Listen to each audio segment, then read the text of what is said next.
To answer your question directly, we've got the highest level of participants that AHIF will ever have seen this year.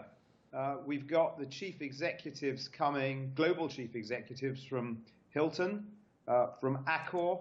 We've got absolutely top guys from Radisson, from Marriott, the chief executive of Louvre Hotel. Interestingly, in addition to those big hitters, we even have a government minister coming from Tanzania, which is quite unusual for government ministers to attend a commercial event such as this. It's not their own country.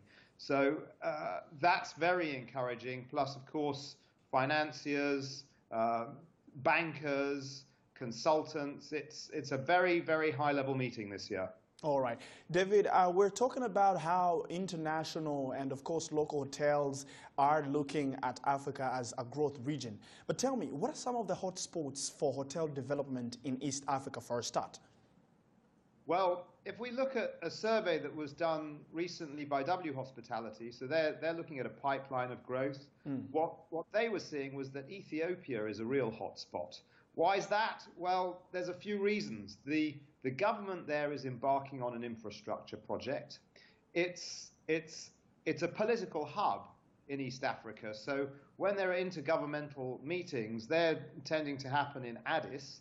And when those happen, there's a real surge of visitors coming into Addis, and there's been historically a shortage of hotels. So any hotel developers can take one look at that city and say, well, we can see that those political meetings are going to keep continuing, and we want to have hotels there.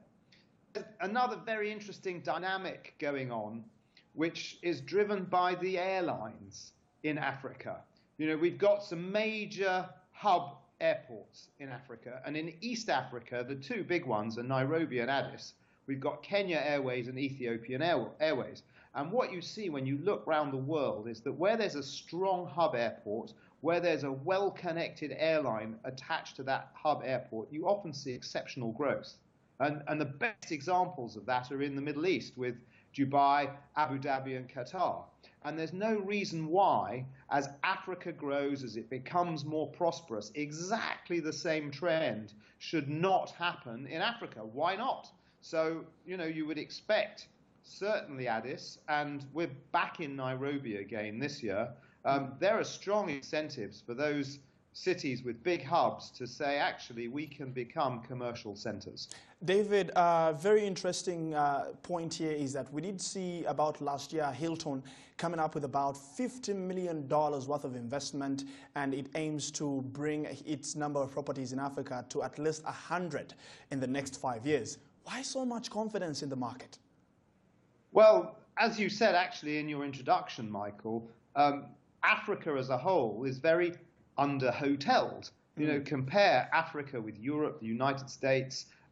There's a very small number of hotels per capita of the population.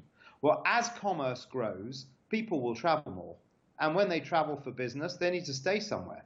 You also see that as companies grow and develop, they often want to hold meetings, they want to hold presentations. There isn't necessarily room in their offices. Where do they go? Well, hotels are the obvious place to do that kind of thing. So there's a very, very strong business case for growing economies to need more hotels.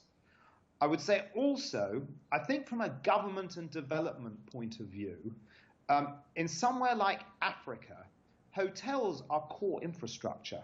They're a bit like telecoms. You know, if you want to set up a business or you want your country to be successful in business, well, what do you need for companies to do well? Well, they've got to have telecommunications in order to connect with other people. You want to invest in education because the smarter and the brighter your people, the more entrepreneurial they are, the more successful companies are likely to be. But then they're going to need to be meeting and transacting business. And where do they do that? Hotels.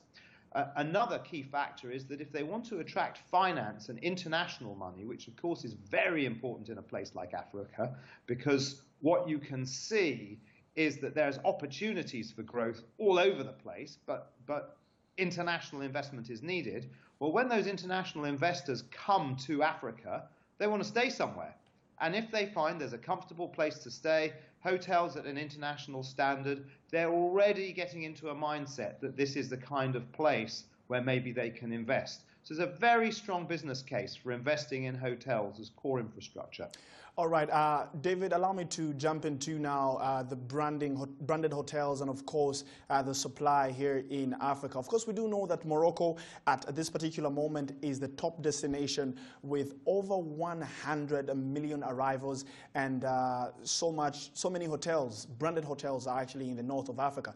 But we're still looking at 35% of the development projects that are happening in the east of the continent, and forecasts do show that much force is coming from the east of the continent. What is the east doing better than any other region in Africa? Well, I think the really obvious big trend that one's seen is China. You know, it's Chinese money, the Chinese hunger for natural resources. You know, often Africa has been described as the breadbasket of the world. All right. Africa is massively rich in oil and in minerals, and the Chinese now, with their billion-plus population, many ways an economic miracle going on in China. One of the things that they're looking to as a government is where do they get the natural resources to grow, and the Chinese are no fools. They've looked around the world and they've said, actually, Africa is an area of opportunity. So they've been at the forefront of pumping money into all kinds of infrastructure developments in Africa, and that's been a terrific strategic move for the Chinese. I mean, it's really interesting that one of the interesting projects that I would say is happening in Kenya at the moment is a railway that's going to connect Mombasa on the east coast via Nairobi all the way to Lake Victoria on the west, and that's been financed with Chinese money. And that kind of infrastructure development is definitely going to create opportunity. I mean, there will be trade between those two big, areas of water. There'll be opportunities for commerce. There'll be certainly opportunities for all kinds of hospitality development and visitor attractions, definitely along that route. And the Chinese are taking a strategic view. They're saying, well, if we get in now, we make the investments now, we're going to have a very strong foothold for the future. They're playing a very long game. All right. David, of course, we do know that Airbnb recently released figures showing that it has about 100,000 listings in Africa, and it accommodates about 1.2 million people. Tell me, with this disruptive challenge happening in the hotel space, how are big hoteliers, but also traditional hotels, positioning themselves in such a nascent market as Africa? Oh, it's a super question, Michael. I think that the right answer to that is a balance.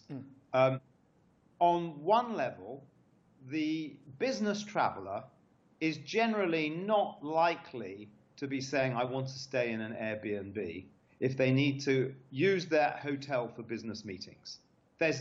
In truth, there's not really competition for that kind of traveler. Different when you have a leisure traveler.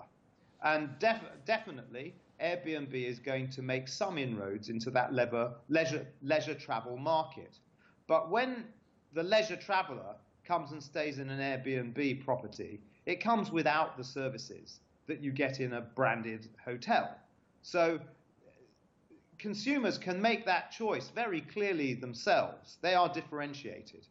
But with all that said, there is a valid issue that would be raised by the hotel operators, which is that they will feel that Airbnb is offering accommodation without the standards and protections that would be required of a hotel or a hotel chain. And I think that does create some grit. And I think what we will see, and it hasn't necessarily happened yet, but it's quite possible that if there's some kind of disaster that befalls a consumer staying in an Airbnb property, that local authorities will start to pay attention and say, actually, we need to regulate that market more strongly. So I would predict it may not have come yet, but I think that there will be some point soon where we will start to see governments looking to regulate people offering properties on Airbnb much more than they have.